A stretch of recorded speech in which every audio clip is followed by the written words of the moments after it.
The host of War Stories, Lieutenant Colonel Oliver North. All right, good evening, Colonel. Here's my question. I mean, the last question that I asked the ambassador, I mean, what does America do now? I mean, on the one hand, we've got Tillerson saying we're still willing to negotiate. We hear today that there are back channels, and yet we've got the president saying, hey, we're locked and loaded and we're ready to defend this country and our territories. Well, look, I agree completely with what John just said in terms of convincing President Xi and the People's Republic of China that it's in their interest to act now. Because unless Xi intervenes to stop Kim Jong Un, the United States is going to have to take preemptive military action against the regime in Pyongyang. And that's going to have catastrophic consequences, not just for North Korea, but for the People's Republic of China. Consider this, Judge. Up to 20% of the North Korean population, 25 million human beings, is likely to flee on foot across the Yalu and Tumen rivers and take to the sea like boat people from Vietnam. That is a disaster of extraordinary proportions for China. There are things the president needs to do in the time that we've got to convince Xi that we are deadly serious, because talking to Kim Jong Un is a waste of time. It is a waste of time, but here's the thing. It's not as though the president hasn't explained to President Xi in China that, look, you're going to suffer and you're going to have a mass migration from the peninsula. But see, I don't think Xi is necessarily confident at this point that we are going to take action.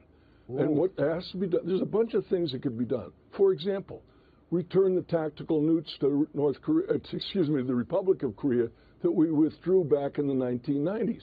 We can deploy another carrier strike group to the region. We've got the Reagan going back into port to rearm and give the guys a couple of days off. When is that going to be deployed? Well, she's in a port in Japan. She can be back along the Korean coast and close enough to strike with air assets and all the rest of it. If we move some aircraft and more air tankers to Guam and Okinawa, these are clear signals to the Chinese that we are getting ready to act. How about this? Deploy search and rescue assets and even ask Xi if we can base some of those search and rescue assets in China to recover our air crews, some of which will get shot down. But if, as you say, Colonel, hold on, but if, as you say, we take preemptive action and we strike first, China has said that they will, if that occurs, that they will take the side of North Korea. Well, this is again what my point. We are going to have to do this.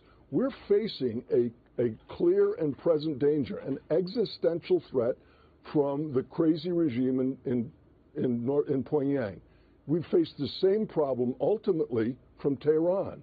Now, we could, for example, just to make sure everybody understands we're serious, deploy the U.S. naval ship Mercy, the hospital ship from San Diego, to Busan, Korea. It sends a big signal. It's very visible. Deploy more U.S. Marine and Navy assets out to the region. Deploy more intelligence satellites and reconnaissance to update our target list. And that's going to leak here in this town. You know that. You could deliver biological and chemical protection equipment to the Republic of Korea. And finally, you could urge Japanese Prime Minister Abe to go to Beijing and tell the PRC President Xi, you'll go down in history as the man who talked us back from the brink. You'll get all the credit if you take Kim Jong Un back down. All right, now, all of those things have to be done before you start military action. Even though there was a unanimous vote of the UN Security Council, yes, I mean, that didn't seem to have any impact. Unanimous, Russia and China. But that's because they're not seeing in Beijing, forget Pyongyang, they're not seeing in Beijing that we're deadly serious, and we are, and there has to be, because what's going to happen otherwise, a military operation is going to use sea and air assets, cruise missiles, and Air Force strike aircraft to literally decapitate the regime in Pyongyang. Take down their air defenses, their C-cube comms with cyber attacks and special weapons strikes that we can't talk about on TV. And if Kim survives all that, he's going to have to issue orders to launch things with carrier pigeons because they won't be able to talk to each other. Let me ask you one quick question. I only have a few seconds left. Seoul, South Korea. Everybody knows, you know, if they strike us or if we strike them, then they're going to strike South Korea. Why are they resistant to the THAAD defense missile system? Well, Are they don't they know what's going on? Well, because again, nobody thinks we're serious. Because just as Ambassador Bolton said, for so many times there's been so much bluff and bluster. This is not a president that anybody ought to take anything but deadly serious. Couldn't agree with you more. Colonel Oliver North. And a quick programming note, be sure to catch Colonel North on War Stories tomorrow at 8 p.m. on the Fox Business Network. And I'm here this evening to cut through the fake news filter and to speak straight to the American people. They tell you, these guys, the fake news, they tell you it's fake news, it's fake. The fake media is trying to silence us, but we will not let them. The fake media tried to stop us from going to the White House, but I'm president and they're not.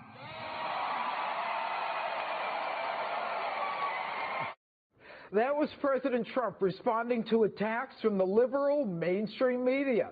Joining us now, RNC spokesperson Kelly McEnany and Fox News anchor and attorney Greg Jarrett. All right, isn't it true, Greg, that Donald Trump, now President Trump, has changed the paradigm of how Americans look at news, that there is now no focus or no necessarily reliability of what we used to see as the regular channels, and now people are going to social media, specifically, you know, Facebook and Twitter to get their news? Yeah, you're absolutely right. And the media is particularly incensed because the president's going over their head. How dare he? Look, journalists in America are overwhelmingly liberal. Studies prove it. The most recent one showed a scant 7% are Republicans. So there's no diversity of thought in the newsroom. It's endemic in the industry, and journalists tend to wear their liberalism on their sleeve. They're utterly intolerant of anybody who dares to disagree with them, especially the President of the United States. How could he have won, they think? We're smarter than everybody else. We didn't want him as president, so he must have cheated in some grand conspiracy with Vladimir Putin to throw the election, and they are hell-bent on conjuring criminality where none may exist. And, you know, the whole idea of, you know, Russia and the collusion after 8 months, it may even be 9 months at this point, we haven't heard one iota, one piece of evidence that indicates collusion, and yet the mainstream media, now we know that because Jay Sekulow in the American Center for Law and Justice, in getting some of the emails from the Department of Justice, has found out that the New York Times and the Washington Post said they really didn't want to discuss that tarmac meeting between Loretta Lynch and Bill Clinton. I mean, we know that they know about it, and they're colluding, there's a collusion, to not tell the American people. That's right, you know, and it's journalistic malpractice at its best. You know, you look at Jim Comey, that startling testimony before the Senate Intel Committee when he said that February New York Times story alleging collusion between, or contacts between the Trump campaign and Russia, right. He said that story was not true. He went on further to say many of the Russia stories are in the dead wrong. This is Jim Comey. He has no incentive to help the president who fired him, and he's saying so much of the reporting is false. It's empirically verifiable. The press is left-leaning, and this Russian collusion conspiracy theory is based on little more than rumors in newspapers, and those are the words of Senator Dianne Feinstein. Right, but you know, Greg, when you're the lawyer here, I mean, and you and Kelly as well. Okay, we're all lawyers here. All lawyers. But explain to the viewers. I mean, they think to themselves, look, if they're lying, if they're publishing stories that they know are not true, that some of it, in spite of New York Times against Sullivan, that they should be liable for this kind of thing. Should they be? Yeah, probably not, because we're talking about public figures and you have to prove malice, actual but isn't malice. there malice and malicious intent have proven over and over in terms of what they want to cover, what they lie about? We all knew, as Kayleigh said, the February story in the Times was not true, and yet no one would deny it until Comey was under oath, and then he had to deny it. The president calls it fake news, and he's right. To the extent that the media, by virtue of their liberalism, distorts the news, then, yeah, to some extent that is fake news. They are not acting as impartial reporters of the truth and the news as it is. Instead, they're doing something quite different. They're infusing their bias in the stories they choose to tell and the way that they tell them. And I'll give you an example. I mean, the most egregious form of it was the Donald Trump Jr. meeting. The media went apoplectic that he met with a Russian. It's a crime, cried the media. And not only that, with a government Russian lawyer, right? You know, and she wasn't working for the government. She's a Russian lawyer. So what? I mean, politicians and Americans meet with Russians and Russian government officials all the time. There's more than 1,000 of them here in the United States. They meet with people. It's not a crime to talk to a Russian. And the Federal Election Commission, just go to your website, their website, and it specifically says foreign nationals may volunteer for American political campaigns. It's not a crime. So now that the American people, Kayleigh, are starting to understand, and they get it because they didn't buy the pollsters, they didn't buy what everyone was saying that Hillary was going to win, where are the American people now going for their news? Well, the American people are having to look to other sources, like, for instance, this Trump news update that he's doing on his Facebook. It's positive information about the president, all factual, all true, but you have to go to Facebook. You have to go to the president's own website to hear anything positive, because in today's day and age, it's only news if it's negative, but he's on Twitter, he's on Facebook.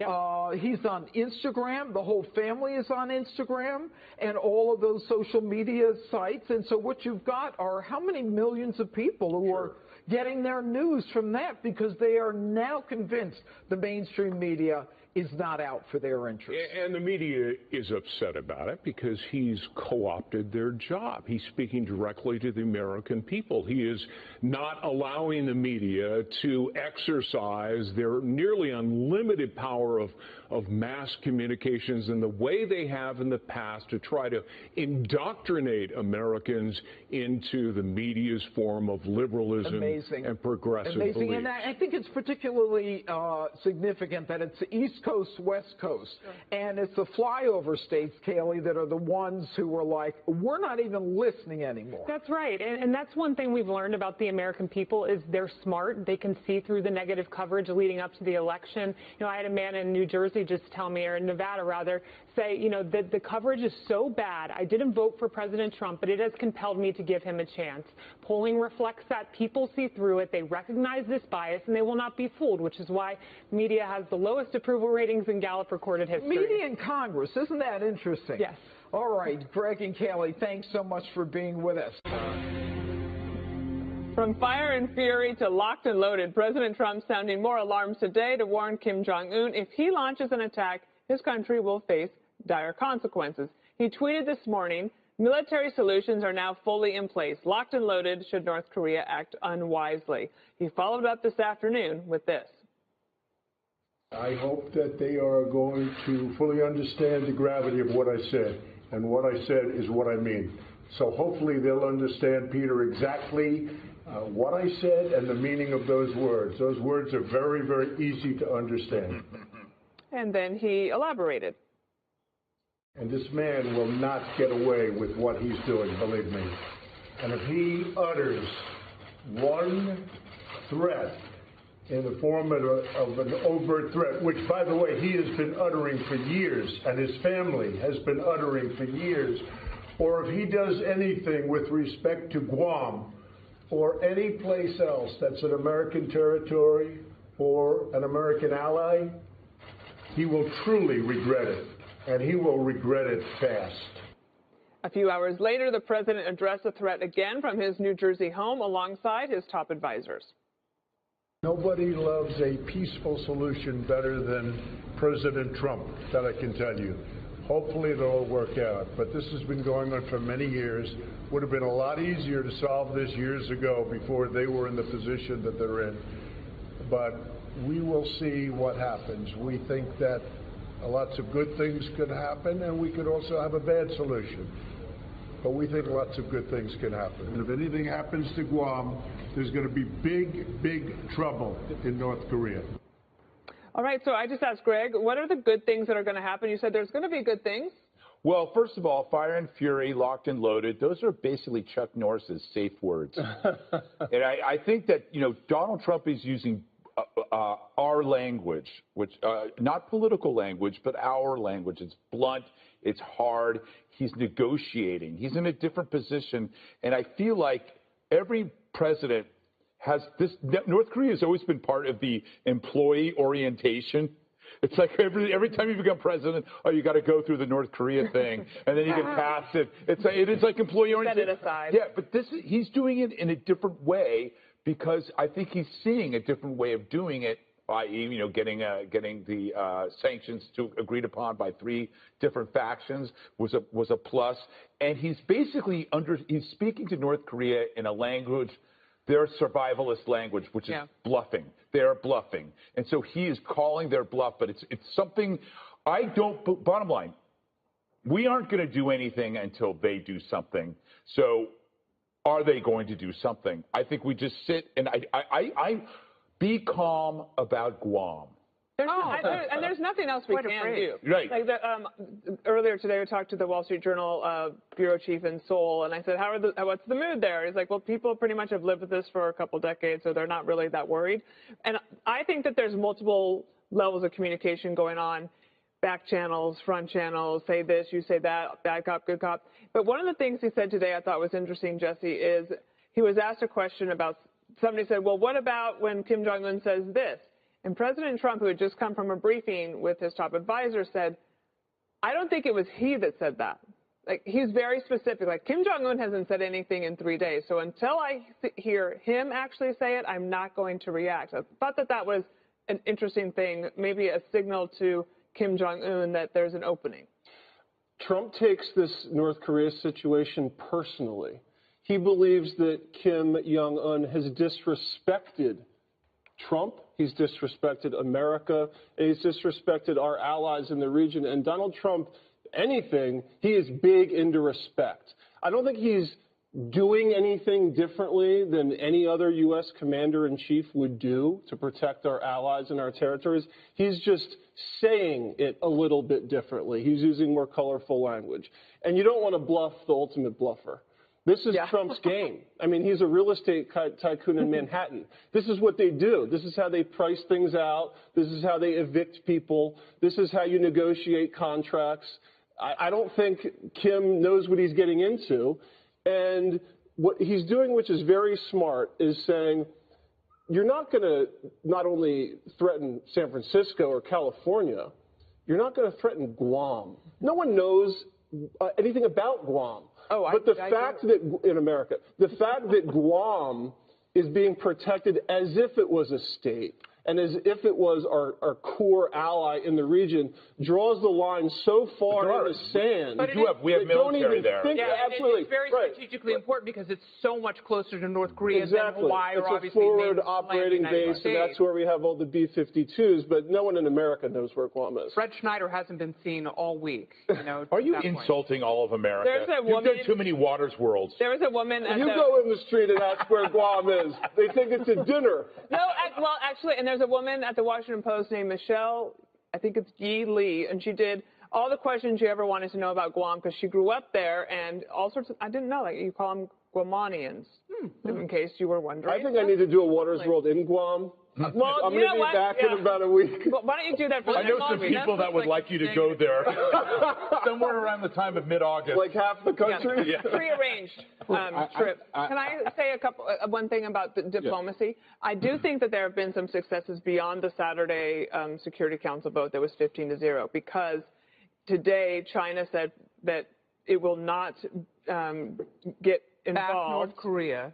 With North Korea, it would stay neutral, and it's something that was really a signal, I think, to the North Koreans. Again, I think the administration talking to all these different players on a different path than maybe you'd seen before.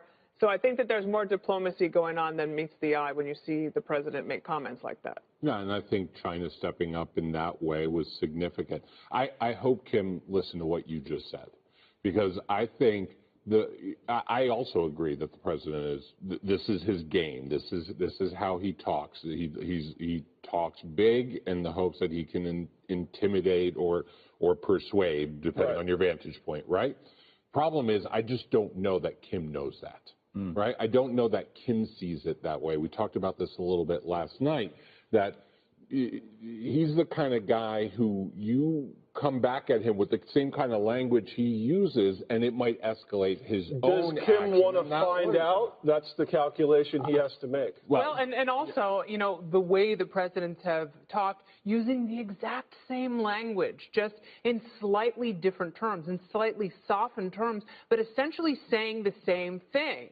President Obama did it. You know, peace-loving hippie President Obama said that if North Korea acts, they essentially will be annihilated with our military arsenal. Although an attack wasn't imminent, and the intel now shows that this is all like coming to a head. And North Korea says it's coming to a head because they've given us a time and a place, and I think that the president is sort of surmising this and with more psychological strategy than we've seen presidents do in the past. And I actually think that people should have a little bit more strategic patience in this country and see if that might work, because we're also hearing today in the aftermath of this that there are diplomatic back channels and that there is some sort of a dialogue, and I think that's the most interesting thing.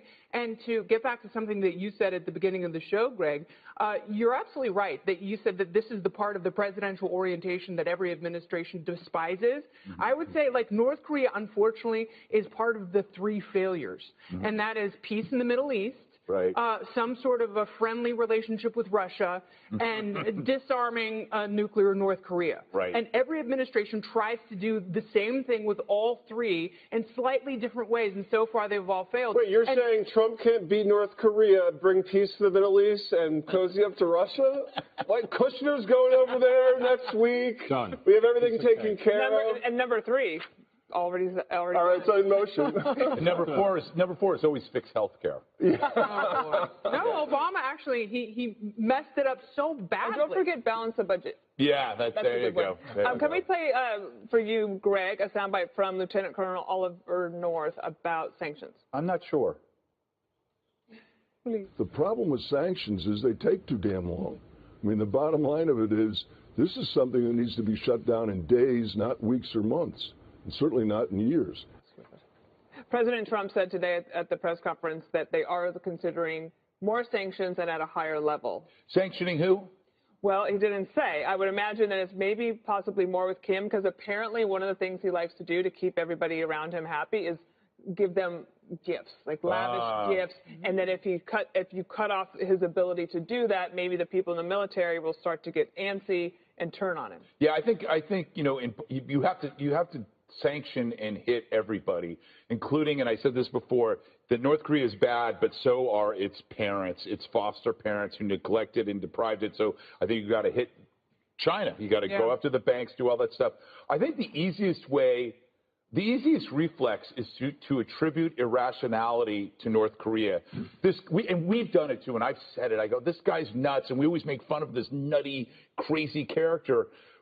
But maybe that's true, maybe that's not. But embracing the assumption that he's irrational writes off any of these options. It's like, oh, none of this stuff is going to work because he's going to starve his people. He's a crazy person. But there is a rationality behind this bluffing. Yeah, and it's also, it speaks to his control and his authoritarian control over the country, where he uses propaganda and starvation and prison camps in order to keep his society in line. But it's interesting because, you know, you look at other regimes like this who've had totalitarian dictators in the past, and they have sort of this hegemonic goal. Like they want a big land mass. Even Abu Bakr al-Baghdadi, like he wants a caliphate. He wants more and more land. And Kim Jong Un doesn't operate in the same way. No. You know, he wants unification of Korea on his terms, so South Korea becomes part of North Korea. But I think that's one of the biggest things. There are two things here that make this time in our history with North Korea very different. And one is what you said. And then, we have to put pressure on China. And we realize that in a way that wasn't as evident in past administrations. He does like his liquor, and he likes his video games, and he likes his movies. And so his it Dennis is Rodman. more about survival for him. And I think the North Korean economy is about $20 billion, and the sanctions deal was about $1 billion. So it's a bite, but it's not a big bite. So we'll see how it goes. I'm sure there'll be another round. They're going to. And you know what we haven't really talked about, and I think remaining calm is really good, but there is also a huge international event happening in just 6 months, and that is the Winter Olympics that will take place in Seoul in February, Mo. No, that's I mean, it's going to be fascinating to see how the next couple of months play out. The Olympics take place. You get all these athletes from around the world who come there, those who do go, right? And you can't allow the North Korean teams to participate, correct? Well, you can't allow North Korea to do anything that would suddenly put all these athletes behind some sort of a sector of danger, and that would be the bigger concern, I would have. Cancel the Olympics, and here's why. It's just too much. Every 2 years. No, it's just every 2 years. I liked it when they were both every 4 years. I know. Because then I looked forward to it. But every 2 years, I get exhausted by it. You don't like the speed skate? It also hurts our ratings. The Greeks would never do that. The real reason. The Greeks would have waited for 4 years. Yeah. Right?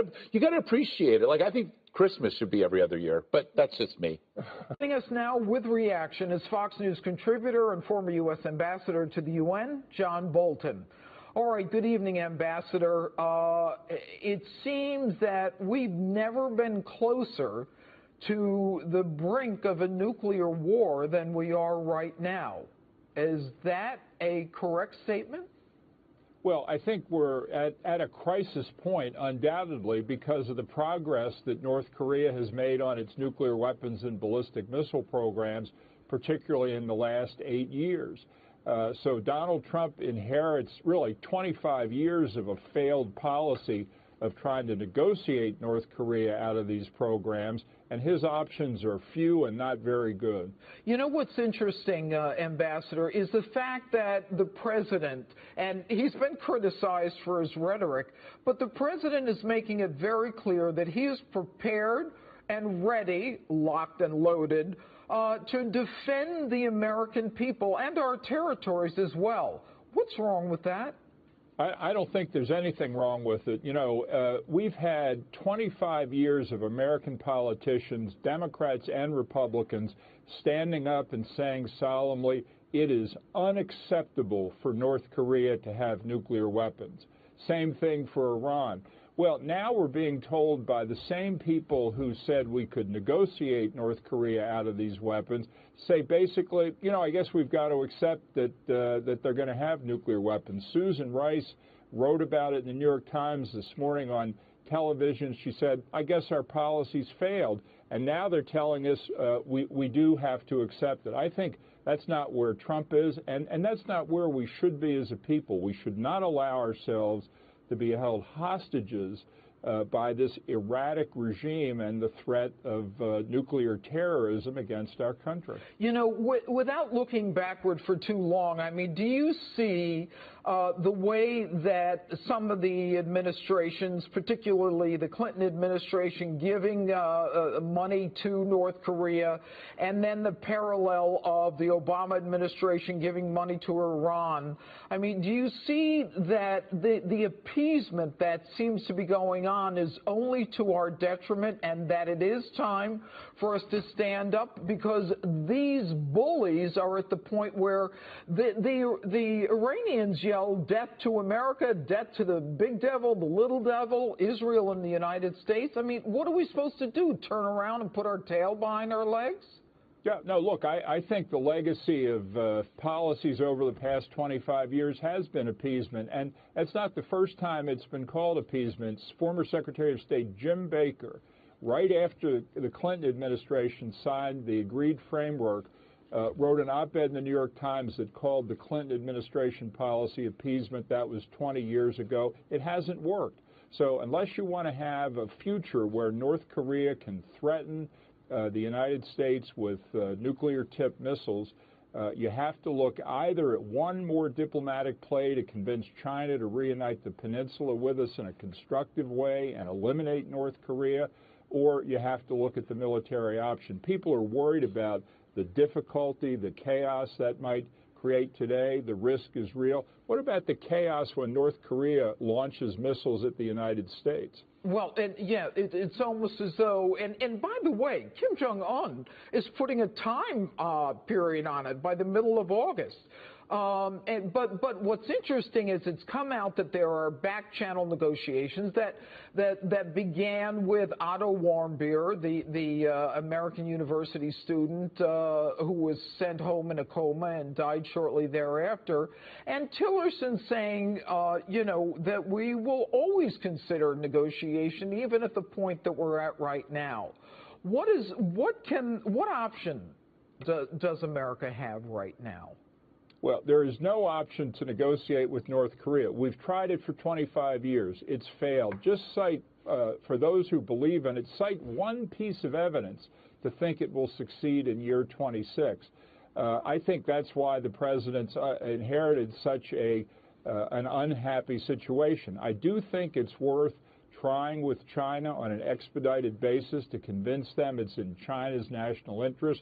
How do we do that, Ambassador? Korea. How do we convince China? I mean, the president has done everything, privately and publicly, and China says, hey, look, if America strikes first, and there's a whole issue as to whether or not that makes us the aggressor if we're trying to defend ourselves, then the question is, I mean, China says they're going to fight with North Korea against us. Well, they also said that if we were retaliating against North Korea, they would stand aside, and that's a significant development. I think there's a chunk of Chinese decision makers who think North Korea is a pretty ugly piece of baggage. I think there's a deal that can satisfy China on reunification. It's a hard argument. I wish we had started it 10 years ago, but better late than never, because otherwise the American people have a choice. Live with a nuclear North Korea and the threats and nuclear bribery that will entail forever, or do what the politicians said. Do not accept a nuclear North Korea. That could well involve a military option of some sort. All right, Ambassador John Bolton, thanks so much for joining us. Thank you. Last night, in the middle of our show, Congresswoman Kathleen Rice lashed out at our guest Dana Lash on Twitter, tweeting, "I'm just going to say it. NRA and Dana Lash are quickly becoming domestic security threats under President Trump. We can't ignore that." And we, of course, can't ignore unhinged rhetoric from a member of Congress. So Dana Lash is back with us. Dana, I broke that news to you a couple of minutes before the show ended last night, and you weren't happy about it. Have you gotten any happier about it in the last 24 hours? Well, I'm incredibly shocked, Mark, and it's good to be with you again. And you're right. You completely actually took me by surprise with this, because I was unaware until the moment that you had said it. Look, this congressional member who sits, by the way, on the Committee for Department of Homeland Security, as well as counterterrorism and intelligence, she's got a lot of influence. I am not a domestic threat. I mean, for crying out loud, I'm a mom, Mark. I'm a mom. I go to Walmart and I take my kids to Chick-fil-A, and I and millions of other men and women across the country, we belong to a group of like-minded individuals that support and advocate for the Second Amendment. That's who we are. And we believe in that right. We believe in the rights that our men and women in uniform fight for every single day. By the way, Mark, a lot of those men and women in uniform are members of the NRA. Right. And we also believe with the Second Amendment, Mark, we support the First Amendment. I love a free press. But I also believe, Mark, in the free people's right to fact-check that free press. And for this, Democratic congressional member here, Kathleen Rice, thinks that we are domestic threats. It's not a small thing. It's one thing, you got into a spat today with the actress Patricia Arquette, and it's one thing for some Hollywood minor celebrity to be lobbing rhetorical bombs at you, but it's not a small thing when a legislator on powerful and influential security and counterintelligence committees, and not just a legislator, but a former district attorney who, as an officer of the court, should know better, in effect labels you an enemy of the state. Why is she doubling down on this and actually insisting that she has the right to label you an enemy of the state? That's the million-dollar question, Mark. Perhaps she's thinking about running for higher office. And I do fear as to what this may mean. We've reached out and we have asked her office, is she going to send special police to arrest us? I mean, what does this mean? Am I going to be placed on a no-fly list? Because, as I've discussed often, we don't really